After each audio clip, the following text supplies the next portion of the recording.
Bismillahirrahmanirrahim. Assalamualaikum warahmatullahi wabarakatuh. Alhamdulillah rabbil alamin wa afdhalus salati wa atamut taslim ala sayyidina wa habibina wa syafi'ina wa qurrati a'yunina Muhammad ibn Abdullah wa ala alihi wa ashabihi wa man ihtada bihadihi wastanna bisunnatihi wa nahaja manhajahu wa jahada fillahi haqqa jihadihi ila yaumiddin. Amma ba'd. Muslim muslimat rahmati Allah SWT. Alhamdulillah, syukur kita pada Allah SWT dengan limpah kurniaan Allah pada kita semua dapat kita meneruskan pengajian kita. Kitab yang kita baca ialah Muniyatul Musalli, kitab yang berkaitan dengan hukum hakam dan juga selok belok sembahyang. Kita dah sampai muka surat 7. Surat 7 kan? Kelebihan sembahyang. Betul. Qala musannifu rahimahullahu ta'ala wa nafa'ana bi qira'ati kitabih fid darain. Berkata pengarang kitab, semoga Allah Subhanahu wa taala merahmatinya dan menambahkan ilmu pengetahuan pada kita dengan baca kitabnya. Kelebihan sembahyang. Maknanya kelebihan sembahyang berbanding ibadah lain. Ibadah lain seperti puasa, seperti zakat, haji. Sembahyang ni lebih daripada ibadat-ibadat lain. Makna dia dalam ibadah ni ada ranking dia, sebagaimana tersusun dalam rukun Islam yang 5. Pertama sekali mengucap 2 kalimah syahadah, kemudian as-salah, kemudian zakat, kemudian puasa, kemudian haji. Maka susunan ini ni susunan mengikut ranking dia, susunan mengikut keutamaan ibadah itu sendiri. Kelebihan sembahyang.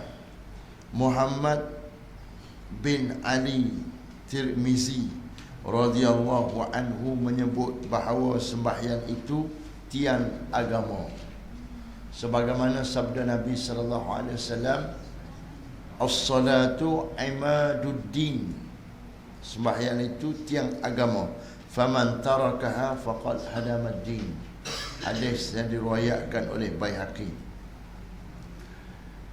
Pertama sekali, sembahyang itu tiang agama. Sebagaimana rumah ada tiang, dan tiang ini tempat bergantungnya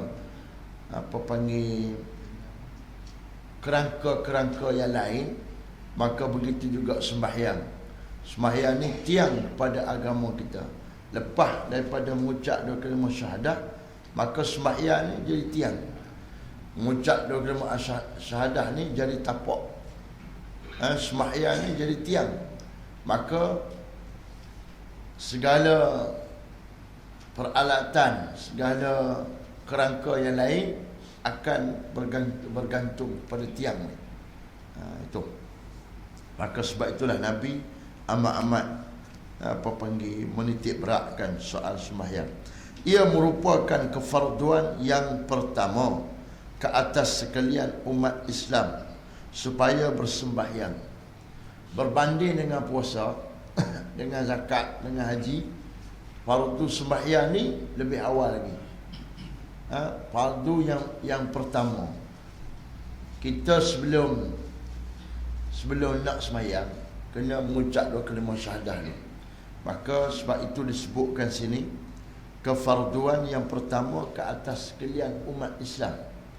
Kalau kewajipan yang pertama ke atas manusia iaitu beriman. Manusia seluruhnya diseru oleh Allah SWT untuk beriman.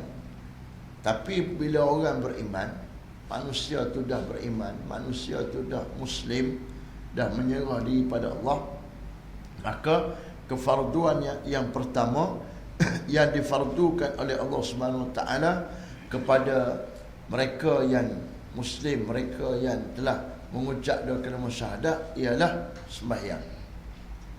Walaupun sebelum sembahyang 5 waktu ni, Nabi SAW sembahyang 2 rakaat siang hari 2 rakaat malam hari.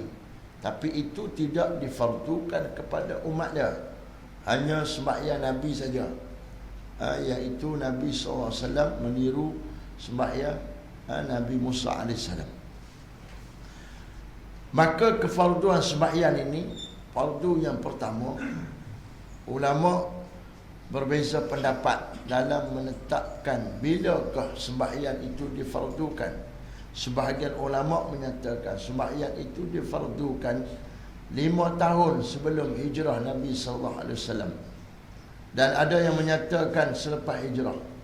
Dan apa yang dipilih oleh sebahagian besar ulama ialah dengan menyatakan fardu sembahyang itu difardukan pada 27 Rejab, iaitu pada malam Isra' Mi'raj Nabi SAW, iaitu 1 tahun setengah sebelum hijrah Nabi ke Madinah. Itu di antara maklumat kefarduan sembahyang.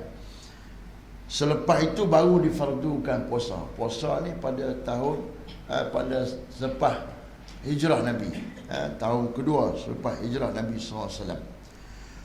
Sesungguhnya sembahyang itu adalah Allah menghadap sekalian hamba-Nya. Sembahyang tu Allah tengok hamba-Nya.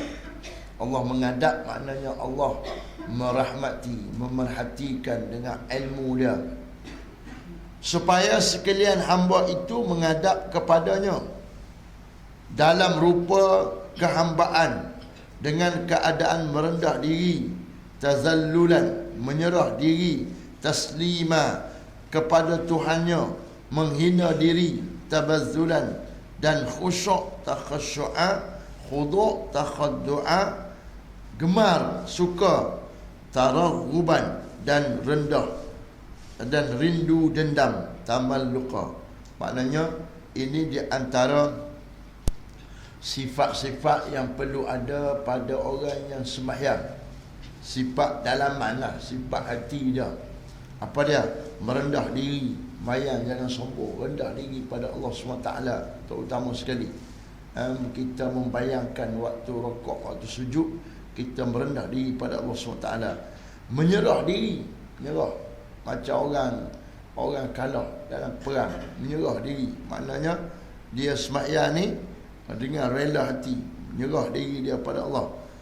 Menghina diri, dia hina diri dia dari sudut penciptaan dia, dan dia ni manusia yang dhaif, manusia yang lemah dengan segala-galanya berbanding dengan Allah yang penuh dengan kuasa. Dan khusyuk, iaitu hati dia tidak lari daripada berhubung dengan Allah SWT, tidak ada kesana kemari, dengan lebih lagi disibukkan dengan dunia. Khudu', takhaddu'an, iaitu hati dia selain daripada dia tetap dengan Allah SWT, hati dia juga merasa pergantungan dengan Allah SWT terhadap apa sahaja yang dia perlukan dalam kehidupan dia. Gemar, taraghuban, dia sembahyang ni dalam keadaan dia suka. Dan rindu dendam, tamalluqan, dan rindu nak sembahyang, rindu nak jumpa Tuhan, rindu nak baca surah Fatihah, rindu nak rokok, rindu nak sujud. Wukuf, berdiri itu rupa bagi merendah diri. Berdiri tegak, merendah diri, memberi penghormatan kepada Allah Subhanahu Wa Taala. Maka kalau kita orang besar main dan sebagainya, kita bangun kita tu ialah untuk beri penghormatan, merendahkan diri kita. Takbir itu rupa bagi menyerah diri. Pujian dan bacaan itu rupa bagi menghina diri. Takbir, menyerah diri, Allahu Akbar, menyerah, selender. Pujian itu kita puji Allah SWT, sama ada dengan bacaan surah Fatihah ataupun dengan doa iftitah dan sebagainya. Rupa bagi menghina diri. Rukuk itu rupa bagi khudu', rukuk. Sujud itu rupa bagi khusyuk. Julus, duduk itu rupa bagi gemar. Suka hati untuk sembahyang. Dan tasyahud itu rupa bagi rindu dendam. Maka sekalian hamba berhadap kepada Allah supaya Allah berhadap kepada mereka. Berhadapnya Allah ni sebutkan dalam hadis Nabi sallallahu alaihi wasallam, la yazalullahu azza wa jalla muqbilan 'ala al-'abdi wa huwa fi salatihi ma lam yaltafit. Allah SWT sentiasa akan memberi tumpuan. Memberi tumpuan ni dengan rahmat dia, dengan kelembutan dia, dengan kasihan belah dia, dengan segala pertolongan dia kepada hambanya, selagi mana hamba itu berada dalam solatnya dan hamba itu tidak berpaling. Berpaling ni iaitu berpaling hati dia daripada fokus kepada Allah SWT, daripada berhubung pada Allah. Kita kadang-kadang sembahyang tapi hati ikut lain, dia ingat ikut lain.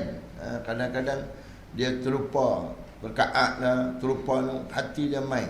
Tak apalah, kena sembahyang jugalah. Jangan kata sembahyang tak khusyuk, tak payah sembahyang.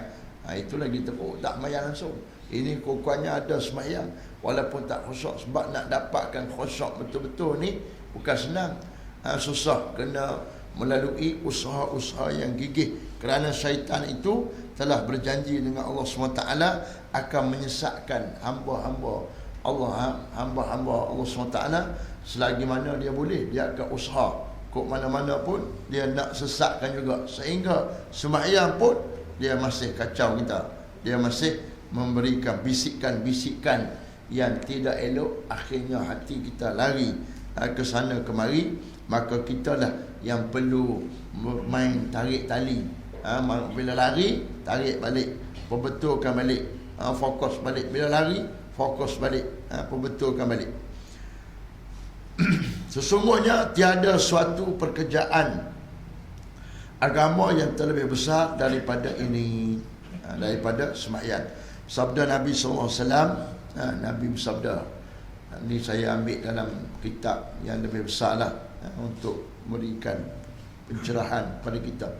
Anna rajula jaa ila Rasulullah sallallahu alaihi wasallam fasa'alahu an afdalil a'mal faqala Rasulullah sallallahu alaihi wasallam as-salatu. Ada seorang lelaki mari jumpa Nabi sallallahu alaihi wasallam, tanya amalan apakah yang paling baik. Ni bagus. Ini satu benda yang perlu kita perlu kita sebarkan kembali dalam masyarakat. Pergi tanya Tok Guru, tanya Ustaz, saya ni nak beramal apa hak paling baik sekali. Tak, bukannya tanya dari sudut dunia. Dunia ni tak apalah, tu kita tak ajak pun mereka tanya nak buat apa yang paling baik. Tapi sahabat-sahabat Nabi, ulama-ulama, dia pergi jumpa Tok Guru, jumpa orang alim, dia tanya, saya ni nak ibadat apa yang terbaik untuk saya, ibadat apa yang paling baik, minta nasihatkan saya nak kena buat apa lagi untuk menambah baikkan ibadat saya pada Allah SWT. Maka seorang lelaki ni main jumpa Nabi, tanya Nabi SAW, apakah amalan yang paling baik, amalan apakah yang paling baik, yang paling afdal? Maka Nabi SAW jawab pada dia, as-salah, sembahyang ialah amalan paling baik. Berbanding dengan semua benda, sembahyang paling baik. Maka bertanya lagi lelaki itu, kemudian lepas sembahyang tu apa dia? Maka Nabi jawab, sembahyang. Lepas sembahyang tu apa dia? Nabi jawab, sembahyang. 3 kali, salah samarat, 3 kali Nabi jawab sembahyang. Makna ranking sembahyang ni berbanding dengan ibadat lain, ranking dia 3 kali, 3 lapis. Sembahyang tu baik, sembahyang tu baik, sembahyang tu baik. Barulah bila lelaki ni tanya lagi Nabi SAW, thumma mah, kemudian apa dia? Qala al-jihad fi sabilillah. Hadis ini diriwayatkan oleh Ibnu Hibban. Maka Nabi SAW sebut jihad fi sabilillah, itulah yang lebih afdal selepas daripada sembahyang itu, kerana melihat kepada keadaan pada masa itu yang mana Nabi SAW banyak mengutuskan bala tentera untuk mempertahankan Islam dan juga untuk memberikan kebebasan kepada penduduk sebuah negeri untuk dia memilih sama ada beriman ataupun tidak. Sebab kadang-kadang penguasa-penguasa sebuah negeri ini, dia menyekat rakyat dia untuk mengetahui Islam, untuk beriman pada Allah SWT. Maka Nabi memutuskan bala tentera untuk menghilangkan kuasa itu, supaya rakyat dia boleh memilih sama ada nak beriman ataupun tidak dalam keadaan tidak terpaksa. Tuan-tuan rahmati Allah SWT, Nabi Muhammad SAW bersabda, sembahyang itu nur, sembahyang itu cahaya. Sabda Nabi SAW, Allah sentiasa menghadap kepada hamba-Nya dengan mukanya selama hamba itu berkekalan di dalam sembahyangnya, dan Allah menetapkan mukanya kepada seseorang kamu selama seseorang itu berkekalan menghadapnya. Apa? Allah SWT sentiasa memberi perhatian kepada tiap-tiap mereka yang mendirikan sembahyang. Seolah-olah sembahyang ni ialah suatu ibadah yang paling diberikan tumpuan oleh Allah Subhanahu Wa Taala dalam kehidupan seseorang itu. Sebagaimana Nabi SAW menyatakan, sembahyang itu cahaya. Sembahyang ni cahaya. Cahaya ni maknanya satu, cahaya orang yang sembahyang. Yang kedua, sembahyang itu sendiri sebagai penyuluh kepada ibadat-ibadat lain. Maknanya kalau orang tu tak sembahyang, ibadat lain ni gelap gelita. Walaupun ada orang tak sembahyang tapi puasa, ada orang tak sembahyang tapi bersedekah, bayar zakat. Namun kalau kita cek balik, kita tengok balik niat dia untuk bersedekah itu, niat dia untuk puasa itu, niat dia untuk buat haji itu, sedangkan dia tak sembahyang, maka bila kita cek balik niat dia itu kadang-kadang bukannya ikhlas kerana Allah, tapi kerana mungkin dia nak supaya orang kata dia pun baik juga, ataupun dia nak sekurang-kurangnya dia ini dapat memberikan sesuatu dalam masyarakat dia, dapat membantu dan sebagainya. Dia lebih lihat kepada kepentingan keberadaan dia dalam masyarakat berbanding dengan kepentingan untuk kepatuhan, ketaatan dia pada Allah Subhanahu Wa Taala. Sabda Nabi sallallahu alaihi wasallam, at-tuhuru syatrul iman. Ni ada hadis dalam kitab ni.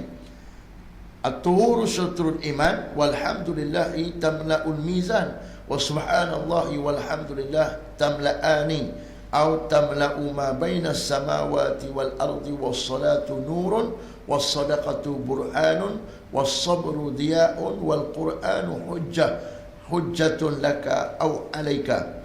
Bersuci dari berhadas itu sebahagian dari iman. Bersuci itu sebahagian daripada iman. Mengucapkan alhamdulillah itu memenuhkan mizan, memberatkan timbangan. Subhanallah walhamdulillah itu, ucapan subhanallah walhamdulillah itu memenuhi langit dan bumi. Dan sembahyang itu cahaya. Sembahyang itu cahaya. Dan sedekah itu burhan, yakni dalil di atas kebenaran iman. Sabar itu ialah cahaya yang terang, dan Quran itu ialah hujah bagi engkau, yakni hujah itu dalil yang melunakkan daripada engkau. Maknanya hadis yang disebutkan oleh Nabi SAW ni, sembahyang itu nur, iaitu sebahagian daripada hadis yang panjang yang diriwayatkan oleh Muslim dalam kitab sahih dia. Tuan-tuan rahmati Allah Subhanahu Wa Taala, kita sambung lagi baca ni. Kerana inilah sembahyang sangat banyak faedahnya. Kerana apa? Kerana sembahyang itu tiang agama. Kerana sembahyang itu cahaya. Kerana sembahyang itu ialah satu ibadah yang paling awal difardukan, dan sembahyang itu terlebih baik daripada ibadah-ibadah lain, sehinggalah Nabi sallallahu alaihi wasallam menyebutkan 3 kali dia punya ranking dia, barulah Nabi sallallahu alaihi wasallam menyebut al-jihad fi sabilillah. Barulah Nabi sallallahu alaihi wasallam sebut jihad fi sabilillah. Itulah amal yang afdal selepas daripada 3 kali Nabi sallallahu alaihi wasallam menyebut tentang sembahyang. Kerana inilah sembahyang sangat banyak faedahnya, antaranya membuka pintu hati bagi orang yang sedang mengalami kepapaan dan kalangan ahli fikir yang terdesak. Satu, orang yang papa di sini bermaksud ialah orang yang tidak menumpukan kehidupan dia untuk akhirat. Inilah orang yang papa. Orang yang miskin itu ialah orang yang tidak menumpukan kehidupan dia untuk akhirat. Bukan papa makna sini tak ada duit, tak ada apa-apa piti tak banyak. Hak tu papa biasa je. Tidak ada masalah. Papa di sini bermaksud orang yang tidak menumpukan perhatian dia untuk dia dapatkan segala pemberian Allah yang tidak ada bandingannya dengan hidup di dunia ni, apa yang Allah nak berikan di akhirat. Maka kalau dia tidak ada satu usaha, maka dia ialah seorang yang bakal menjadi orang yang papa kedana di akhirat nanti. Maka sembahyang ini pengubat kepada kepapaan itu. Dan insya-Allah kalau mereka juga papa di dunia, Allah juga akan memberikan rezeki dengan cara mereka mendirikan sembahyang. Tapi kita tengoklah ni, orang yang miskin ni kadang-kadang ada sebahagiannya malas sembahyang, tak mau sembahyang. Sebab itulah kita dalam membantu orang fakir miskin ni nak kena ada kaedah. Seperti kita bantu mereka dengan mengajak mereka untuk beribadah pada Allah. Maknanya bantuan itu disalurkan melalui masjid, surau dan sebagainya, dengan mengajak mereka untuk hadir ke masjid. Dalam majlis-majlis yang kita buat, barulah kita bagi bantuan pada mereka. Kalau kita lihat di negara Arab, terutama di Syria tempat saya mengaji, dia bantuan itu bahagian besarnya diberikan kepada orang fakir miskin yang main mengaji. Yang duduk dalam majlis ilmu, yang main mengaji, maka diberi bantuan. Orang miskin yang tak mau main mengaji, yang malah main mengaji, yang tak mau main masjid, tak ada bantuan. Maknanya mereka ni dah tahu dah, kalau nak bantuan dan sebagainya, nak kena pergi masjid, nak kena berada dalam majlis-majlis ilmu. Walaupun mungkinlah kita kata kalau lagu tu mungkin niat mereka main sembahyang tu tak betul, mungkin niat mereka main mengaji tu tak betul, mungkin mereka main mengaji sebab nakkan sumbangan, nak orang bantu dia. Tak apa dah, niat tu kita serah dia dengan Allah Subhanahu Taala. Kurang-kurangnya dia main mengaji, dia main beribadat. Kurang-kurangnya dalam kesempatan kita berada dalam majlis ilmu tu, kita boleh berikan penerangan, terutama sekali berkaitan dengan niat, supaya dia perbetulkan niat. Niat kita mana tahu dalam hati orang. Niat kita hanya boleh berusaha untuk mengubah zahir manusia. Niat itu manusia tu sendiri, diri orang tu sendirilah yang perlu mengubahnya, memperbetulnya dengan ilmu-ilmu yang mereka dapat dalam kehidupan ini. Tuan-tuan rahmati Allah Subhanahu wa taala,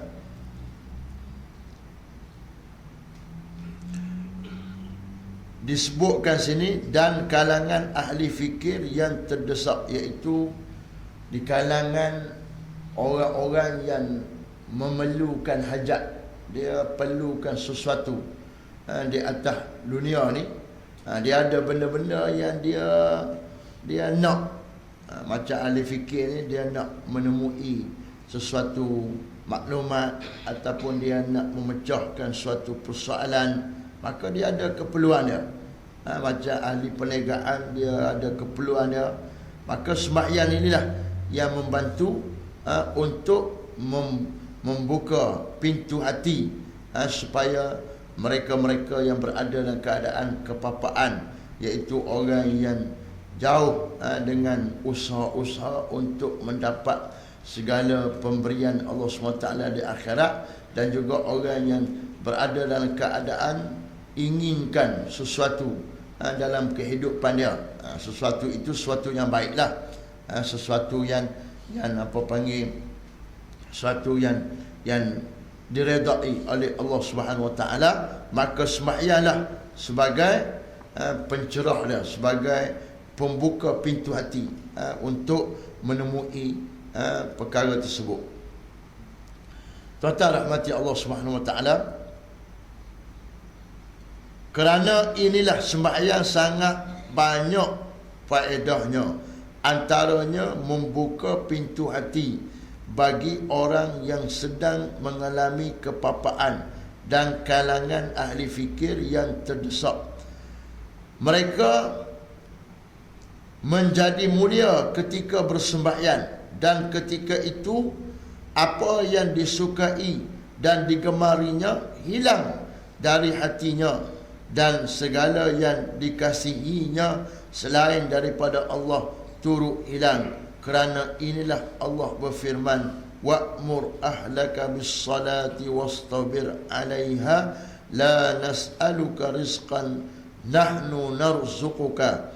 Suruhlah ahli kamu bersembahyang serta bersabarlah padanya. Kami tidak minta rezeki kepada kamu, tapi kami yang memberi rezeki kepada kamu. Surah Taha ayat 132. Tuan-tuan rahmati Allah SWT, orang yang sembahyang ini kalaulah dia ni tak gemar kepada akhirat, dia ni tak suka pada akhirat, hati dia ni banyak terikat dengan kecintaan, kerinduan dia dengan dunia, maka insya-Allah melalui solat dia, dunia itu akan hilang sikit-sikit, akan hilang sikit-sikit hilang, kerana dia telah bertambah dalam hati dia keinginan kepada kehidupan akhirat dia. Kehidupan akhirat. Kita ada hidup sekali lagi. Nak usir masa apa? Sepatutnya kita bergembira bila kita ada hidup sekali lagi. Seperti mana orang yang mati syahid, dia bergembira dia mati. Dia pergi perang nak mati. Bapa, dah ada hidup kali lagi. Hidup sekali lagi ni ditentukan oleh ketaatan kita pada Allah, oleh dosa pahala kita, bukan ditentukan oleh rupa paras, bukan ditentukan oleh kedudukan pangkat, bukan ditentukan oleh banyaknya harta, bukan ditentukan oleh kecerdikan, kepandaian, tapi ditentukan oleh dosa pahala ketaatan seseorang itu pada Allah. Maka berbahagialah orang yang mati dalam keadaan taat, dan berbahagialah orang yang mencita-citakan dia hidup di akhirat dalam keadaan dia mendapat rahmat Allah, iaitu syurga Allah Subhanahu Wa Taala. Cuba kita fikir sejenak. Kalau kita contohnya umur lah ni 30 ke 40 ke 50 ke, kalau kita kata bolehlah unduk balik umur kita pergi jadi 20, seronok tak? Seronok tak? Kalau boleh ditangguhkan mati, contohnya mati mungkin 10 tahun lagi, tangguh jadi 30 tahun lagi, seronok, seronok. Kalau hak tu pun seronok dah. Ini kan pula Allah kata ada hidup sekali lagi, hidup balik sekali lagi, dan hidup sekali lagi ni tak mati, khalidina fiha abada, kekal lama-lamanya. Takkan tak seronok? Seronok. Sebab itulah Islam mensyariatkan mati syahid. Mati syahid ni sebagai syariat, mati kerana nak menegakkan agama Allah, berjuang fi sabilillah. Tak apa mati pun, dah rugi yang mati. Sebab apa? Dah habis nyawa dia. Tak ada lah hidup dia di dunia ni.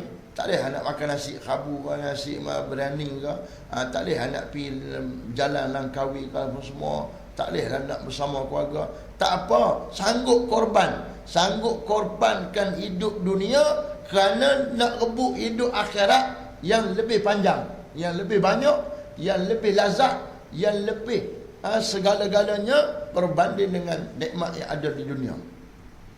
Rugi tak? Tak rugi, untung. Tak? Untung. Tak? Kalau kita ada duit RM10, tak? Kita beli sesuatu yang berharga, rugi tak? Tak rugi. Tak? Nah, beli handphone harga RM1,000, orang nak jual RM10, kita beli balik rumah.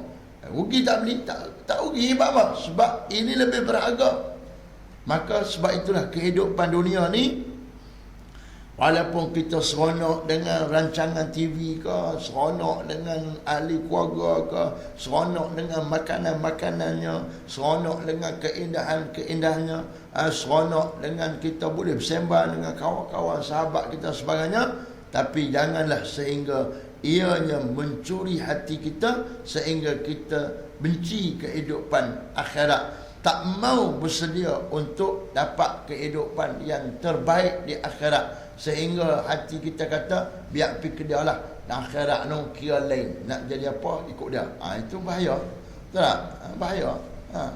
Sedangkan dunia yang pendek ni pun kita duk kira esok nak jadi lagu mana, lusa nak jadi lagu mana, minggu depan nak jadi lagu mana, duk kira. Orang tipu kita sekupang pun kita marah dah.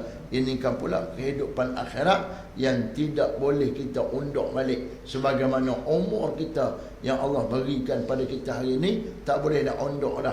Walaupun satu hari, maka apabila kita terlepas pergi ke negeri akhirat, tak boleh dah nak main ke dunia. Maka itulah kita panggil satu kerugian yang besar bagi orang-orang yang tak dapat. InsyaAllah kita berusaha. Kita berusaha. Sebab sebahagian besar manusia hari ini, dia hidup tak berfikir. Dia hidup, dia tak fikir. Dia hidup, dia panggil happy go lucky. Hidup nak bersuka, hidup nak santai, hidup nak rehat, hidup nak ringan, tak mau serabut. Dia tak fikir. Sedangkan fikir itulah paling utama dalam hidup ni. Fikir, fikir kaji. Ni kadang-kadang nak beli apa-apa untuk rumah kita pun kita tak fikir. Pergi kedai, pakai beli lah. Tak ada tanda apa lah ni, apa panggil barang-barang, harga barang naik lah ni. Pergi beli. Kadang-kadang apa panggil depa duk abak supermarket ni, kadang-kadang dia buh harga RM4 2 kupang. Tapi waktu pergi tampering tu, waktu pergi apa nak bayar tu, dia naik dalam tu RM4 8 kupang. Tak tahulah, itu mungkin cara baru. Depa nak ambil duit lebih. Kita ni bila beli banyak-banyak, tak larat nak kira, tak larat nak tengok kod dia dua kali ke 3 kali. Kita tengok waktu harga tu ya. Hak ni RM3 sekupang, hak ni RM3, ambil RM3 Waktu dia nak bayar tu, mungkin hak RM3 ni jadi RM3 2 kupang. Mahal daripada hak RM3 sekupang. Kita tak cek. Apa? Sebab kita malas fikir. Malah untuk menitik beratkan sesuatu dalam kehidupan kita. Itu baru hak benda kehidupan. Hak benda akhirat, hak benda ibadat, lagilah orang malah titik beratkan. Jarang orang lepas dia sembahyang, dia duduk, sembahyang aku tadi ni Allah terima ke tak? Sembahyang aku tadi ni aku buat betul-betul ke tak? Dia cek balik, dia muhasabah balik, start daripada ambil sembahyang pun semua betul ke tak aku buat ni. Jarang orang buat. Kalau buat, alhamdulillah. Kalau buat sekali seminggu tak apa dah. Tak?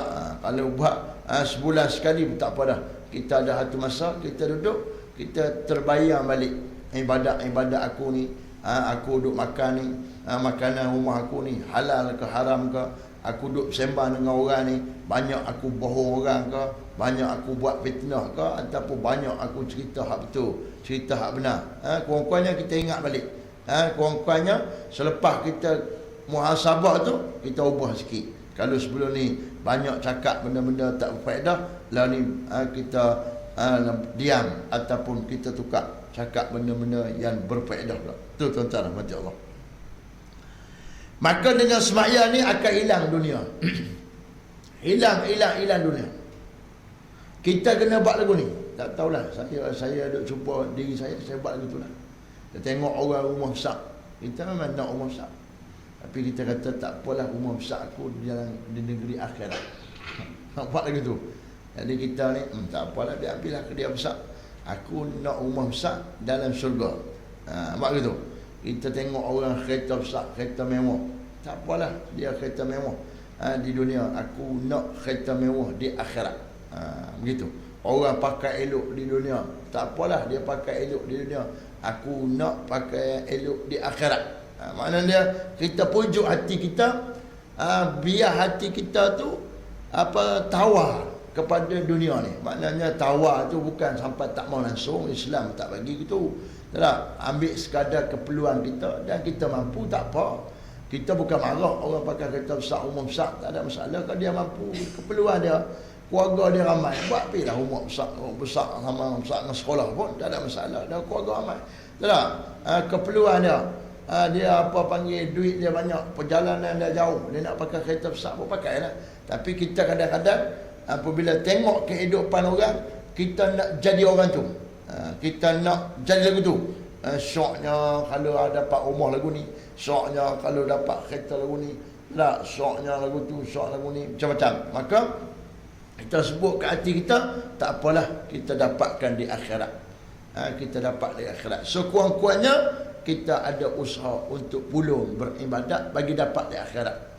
Bagi dapat di akhirat. Sebab di akhirat ni Allah sediakan mahligai, Allah sediakan kenderaan, Allah sediakan pakaian daripada sutera, Allah sediakan tempat tidur yang yang istimewa, minuman-minuman yang lazat. Kehidupan macam kita hidup dunia, tapi nikmat dia lebih lagi lah.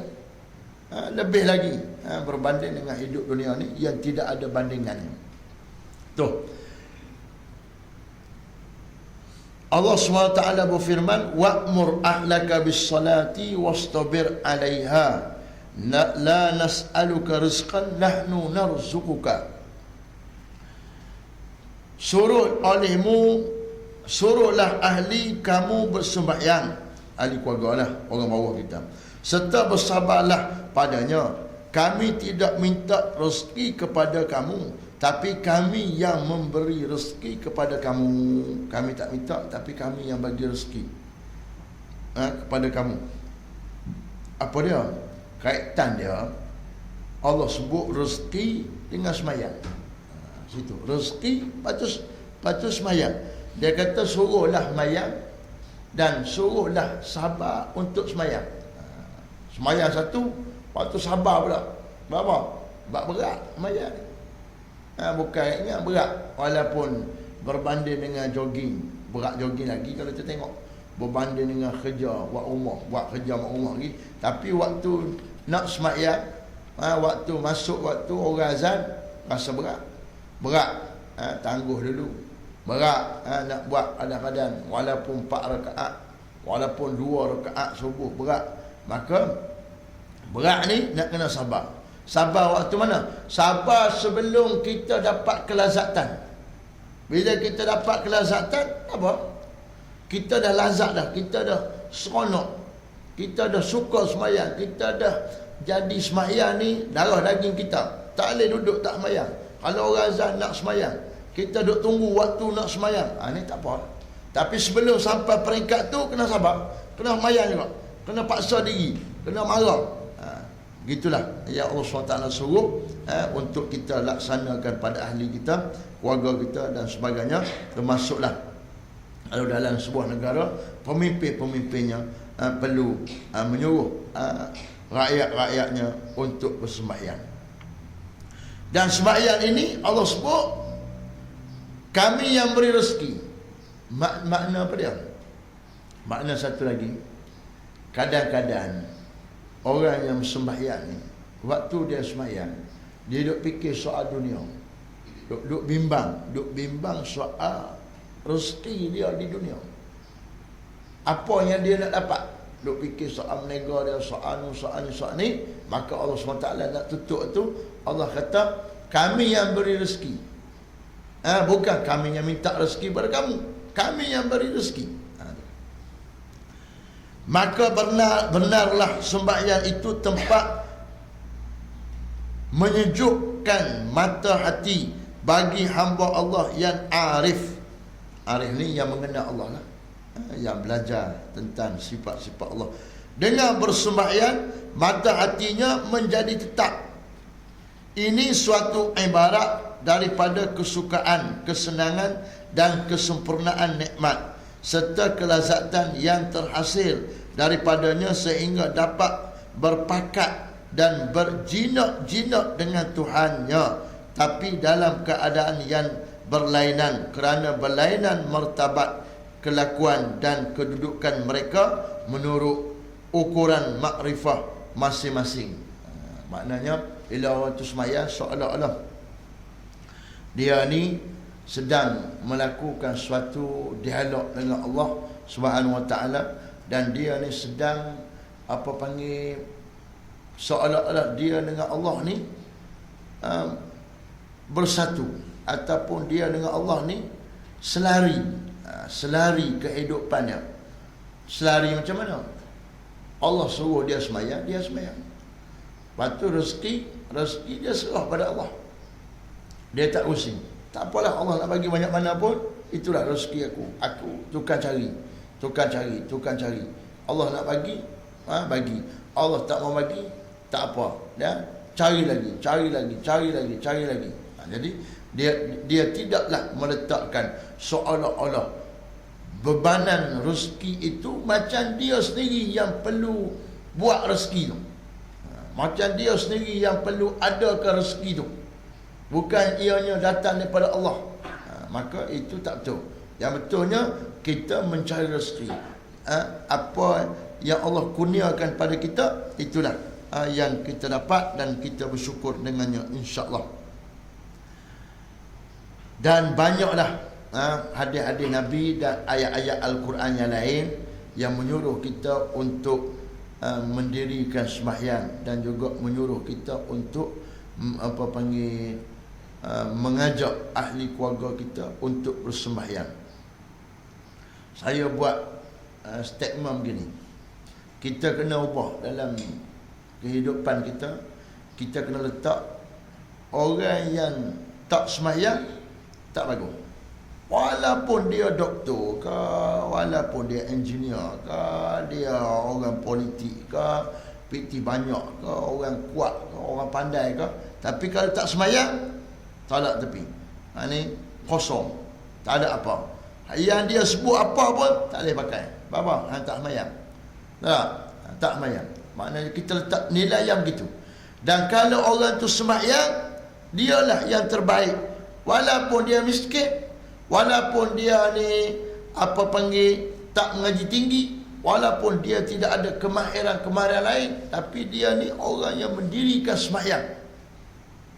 Nilaian dia biar begitu. Termasuklah nilaian kita kepada anak-anak cucu kita. Nilaian tu biar kita ubah daripada menilai seseorang itu kepada dunia dengan menilai seseorang itu pada akhirat. Maknanya hak ni anak ni ngaji tak tinggi, anak ni tak kerja, kerja biasa-biasa dah, dapat gaji pun 800 sebulan. Tapi anak ni sembahyang, maka anak ni lah harapan kita. Anak ni lah anak yang kita kasihi. Anak ni lah anak yang kita cintai. Anak ni lah anak yang disebut sebagai anak soleh. Kalau anak lain gaji banyak, ngaji tinggi, rumah besar, kereta besar, tapi dia ni kekurangan dia malas sembahyang, ataupun tak sembahyang terus. Ni anak ni tak pakai kerja. Nak kena ejah dia punya set dalam fikiran kita, supaya kita meletakkan sembahyang ni perkara utama dalam hidup ini. Janganlah ianya perkara yang nombor 10, nombor 20.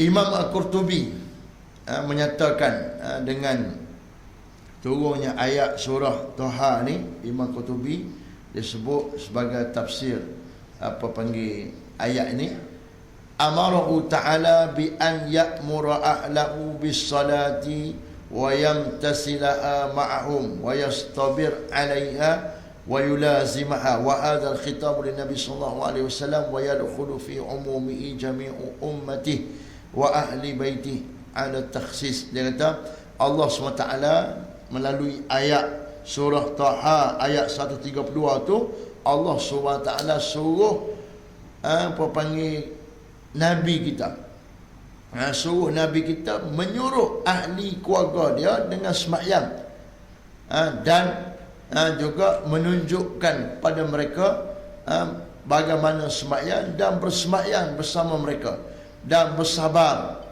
ke atas mereka kerana mereka yang tak mau sembahyang ataupun melambat-lambatkan sembahyang, dan suruh mereka supaya melazimkan mana tidak meninggalkan sembahyang.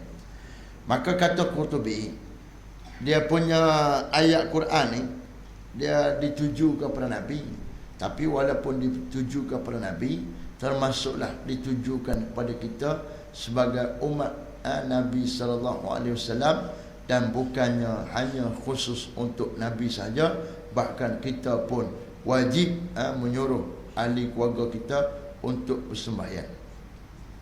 Dan disebutkan dalam hadis Nabi sallallahu alaihi wasallam yang mengkisahkan tentang kehidupan Nabi. Di antaranya Nabi ni apabila Allah turunkan ayat ni, Nabi bangun waktu pagi subuh, pi rumah Sayyidina Ali, semua Sayyidina Fatimah, rumah anak dia, menantu dia, pi kejut bangun sembahyang. Kejut bangun sembahyang maknanya kejut bangun sembahyang. Kita ni dalam rumah kita ni biar ada satu orang panggil usaha untuk kejut anak kita bangun sembahyang. Bangun pergi kerja, bangun pergi sekolah, memang kita buat. Tapi untuk bangun sembahyang, biarlah peranglah pagi tu, tak apa. Kadang-kadang kita malah nak apa kejut banyak-banyak. Sebab apa? Jiran dengar malu. Biarlah malu pun. Dah tak bangun-bangun, tak kejut, bangun, kejut, ketuk pintu ke, kunci jam ke, buatlah apa saja. Saya dulu duduk pondok tu, bila duduk pondok ni, di antara undang-undang pondok kena pergi sembahyang subuh berjemaah. Orang yang tak pergi sembahyang subuh berjemaah ni kena jiwa ayak. Kami ni dia ada 4-5 orang ni, lepas bagi salam subuh tu, Assalamualaikum warahmatullahi, Assalamualaikum warahmatullahi, kami bangun 4-5 orang ni, pi dengan Tok Guru, pi cari pondok mana mereka tak bangun, tak bangun lagi, tak bangun, bawa ayak, kita tukar bawa ayak, setiap orang buh ayak, satu baldi tu, bukan yang sikit, makna dia basah habis lah, ikut dia. Pondok bukan besar mana, tak jiru, ada apa panggil, kalau pintu tak kunci, tolak pintu tu, tu buah ayak, setimbang. Ya, itu yang antara yang kita buat usaha. Jadi lepas tu mereka tak mau lah, bawa sehari Tok Guru mari jiru ayak ni, basah habis pakaian dia apa semua, last sekali dia pakai habis sembahyang. Dan tu kalau tak pi juga, lepas tu kalau tak pi, mula-mula jiru ayak, lepas tu jiru ayak pun tak pi juga, dia kena buku 35. Kena buku 35 ni, kena sembahyang Jumaat 40 waktu, tak boleh tinggal. Lepas tu kena dapat takbir bersama imam. Lepas sembahyang kena pi tanda tangan dekat tok imam. Kalau terlepas satu, ulang balik sampai 40 waktu, 8 hari. Cuti pun tak boleh balik. Kalau kena waktu cuti pun tak boleh balik, kena habis 40 waktu. Itu di antara yang kita buat di pondok dulu. Kalau kita di rumah kita kena ada usaha-usaha begitulah. Kena ada usaha-usaha begitu supaya anak-anak kita, ahli keluarga kita lekat dalam diri dia untuk menunaikan sembahyang, terutama sekali sembahyang apa panggil subuh.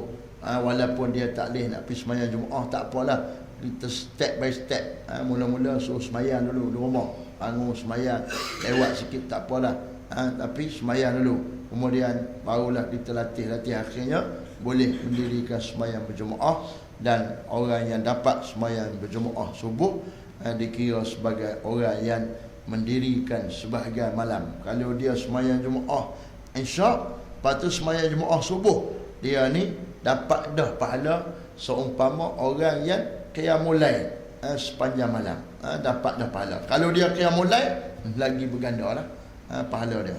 Itu tuan-tuan rahmati Allah SWT.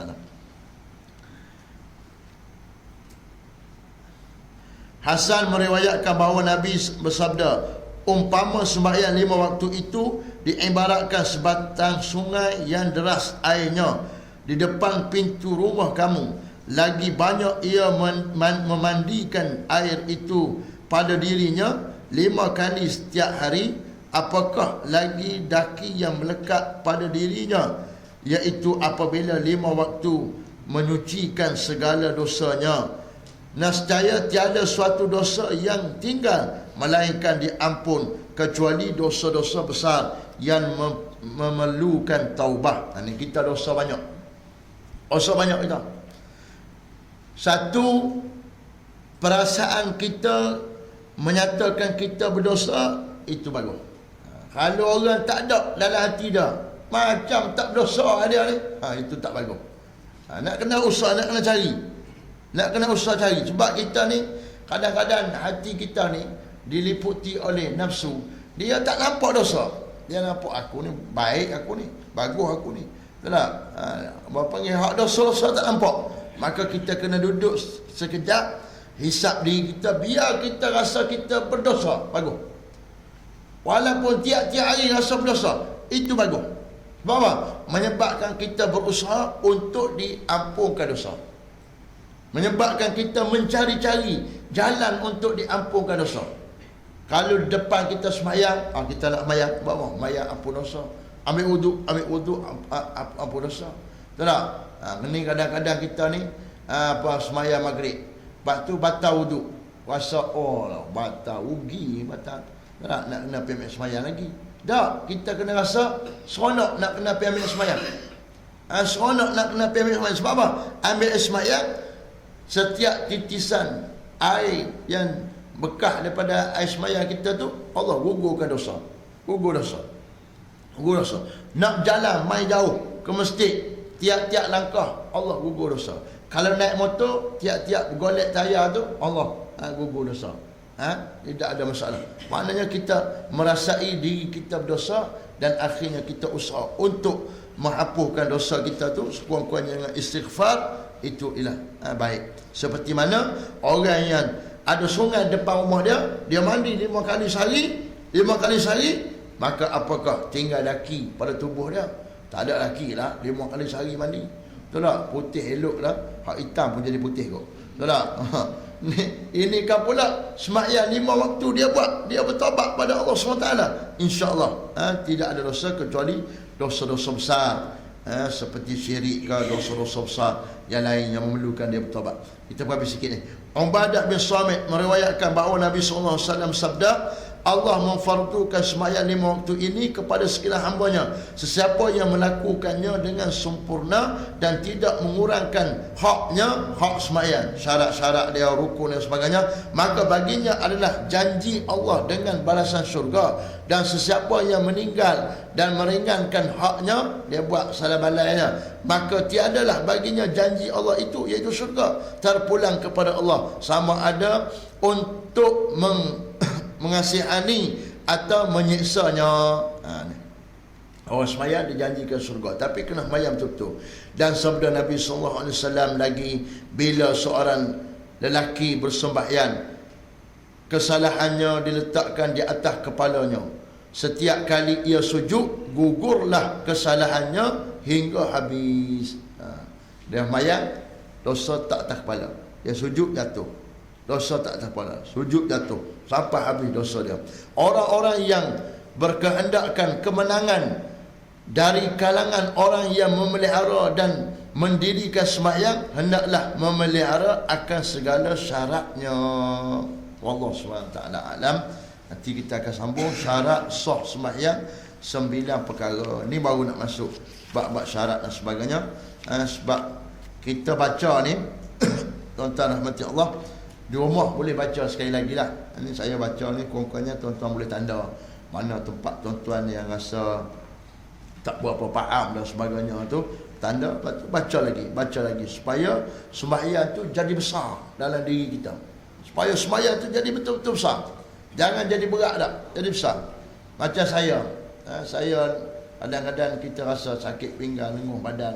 Tapi kita sembahyang tu waktu rokok, kita rokok lama. Lebih-lebih lagi waktu sembahyang sunat. Sembahyang sunat tak apa rokok lama.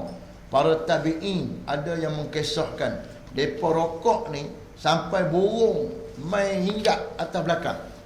Rokok depa ni sampai burung main hinggap atas belakang. Sebab apa? Lama. Lepas tu tak bergerak, tegak tu. Tak? Sampai burung hinggap ke batang kayu, main hinggap atas belakang. Maknanya lama. Sunat tak apa kita rokok lama pun. Sembahyang hak fardu selalu boleh. Bila kita sembahyang Jumaat jadi tok imam kena rokok, sekadar kita baca 3 kali tasbih cukup lah. Sebab ada orang belakang macam-macam, sakit pinggang lah, sakit mata lah, apalah semua. Jadi bila kita buat lama menyebabkan mereka ni rasa berat dengan sembahyang tu. Sembahyang Jumaat kena ingat, sembahyang sunat kita tengok kita punya apa panggil kudrat kita. Kalau kita boleh tambah lagi, kita tambah lagi. Sujud begitu juga. Kalau kita sujud lama, bagus. Darah turun kepala jadi ringan. InsyaAllah. Darah rendah kalau sujud lama. Tak, dia tak tinggi. Berdiri pun dah tinggi balik. Sujud lama, darah turun balik. Darah tinggi tu jadi rendah. InsyaAllah sujud lama. Kita lah ni tak nampak apa panggil dia punya apa keuntungan sembahyang untuk kehidupan kita ni. Sebab kadang-kadang kita tak tumpu benda-benda yang apa panggil berkaitan dengan kesihatan dalam sembahyang, berkaitan dengan apa bacaan-bacaan itu sebagainya. Akhirnya dia jadi sembahyang ni macam apa panggil macam lipat kain selimut lepas tidur macam tu lah. Dah bangun-bangun tidur lipat habis tak tu rumah. Dia jadi apa? Jadi macam lalu begitu lah. Dah azan mayang. Lepas tu lagi azan mayang. Dia tak rasa sesuatu apa panggil perubahan pada diri dia. Setiap hari ni kita mayang ni, setiap hari ni. Maka tak berlaku apa-apa perubahan. Kau rugi. Kita nak ada perubahan. Kalau kita sakit belakang, sakit apa, dengar kita semayang tu, rasa sihat sikit semayang ni. Tak? Rasa sihat sikit, itu alhamdulillah. Dengan hati kita juga, kalau jenis benci kepada apa panggil benda-benda agama ni, jadi sayang pada benda agama, jadi menitik berat. Itu satu perubahan yang kita nak. InsyaAllah kita sambung pengajian yang akan datang. Semoga Allah SWT merahmati kita semua. Salah dan silap saya mohon maaf, dan semoga Allah memberi manfaat apa yang kita baca pagi ini pada saya dan pada tuan-tuan semua. Qul qali hadza wa astaghfirullahal azim li wa lakum. Wassalamualaikum warahmatullahi wabarakatuh. Bismillahirrahmanirrahim. Alhamdulillahirabbil alamin. Wassalatu wassalamu ala rasulil amin wa ala alihi wasahbihi ajma'in. Ya Allah, Tuhan kami, ampunkanlah dosa kami, ampunkanlah dosa kedua ibu bapa kami, ya Allah. Ampunkanlah dosa datuk nenek kami daripada kalangan mereka beriman padamu, ya Allah. Ampunkanlah dosa isteri kami, suami kami, anak-anak kami, cucu kami, menantu kami, ya Allah. Ampunkanlah dosa pemimpin kami, jadikanlah pemimpin kami pemimpin yang baik, pemimpin yang melaksanakan perintah-Mu, ya Allah. Pemimpin yang mendahulukan rakyat, kasihan belah kepada rakyat, ya Allah. Tuhan kami, ampunkanlah dosa seluruh umat Islam, ya Allah. Ya Tuhan kami mohon padamu, ya Allah. Selamatkanlah kami, sihatkanlah tubuh badan kami, ya Allah. Sembuhkanlah penyakit-penyakit kami, ya Allah. Sembuhkanlah penyakit mereka sakitkan kami, kalangan ahli keluarga kami, jiran-jiran kami, sahabat anda kami, ya Allah. Ya Allah, murahkanlah rezeki kami, ya Allah. Engkaulah yang beri rezeki kami berdoa di waktu duha, ya Allah. Ya Allah, jika rezeki kami berada di langit, turunkanlah. Jika berada di bumi, maka keluarkanlah. Jika jauh, maka dekatkanlah. Jika sedikit, maka perbanyakkanlah. Jika susah, maka permudahkanlah. Jika haram, maka sucikanlah ia, ya Allah. Rezekikanlah kami dan seluruh ahli keluarga kami, jiran-jiran kami, sahabat anak kami, daripada khazanah-Mu, ya Allah, yang tidak pernah habis. Ya Allah, ya Tuhan kami, berkatilah rezeki telah Kau kurnia pada kami, jadikanlah ianya yang membawa kami ke syurga-Mu, ya Allah. Ya Allah, bantulah umat Islam, bantulah pejuang-pejuang Islam. Satukanlah hati umat Islam, satukanlah fikiran umat Islam, satukanlah amalan, tindakan umat Islam, supaya umat Islam jadi kuat dan dapat menentang musuh-musuh Islam. Ya Allah, hancurkanlah musuh-musuh Islam yang sentiasa berusaha untuk menghancurkan Islam. Engkau lebih mengetahui daripada kami, ya Allah. Ya Allah, ya Tuhan kami, bantulah agama kami, ya Allah. Agama-Mu, agama Islam, ya Allah. Rabbana atina fid dunya hasanah wa fil akhirati hasanah wa qina adzabannar. Sallallahu alaihi Muhammad wa ala alihi wa sahbihi wasallam. Taqabbalallah.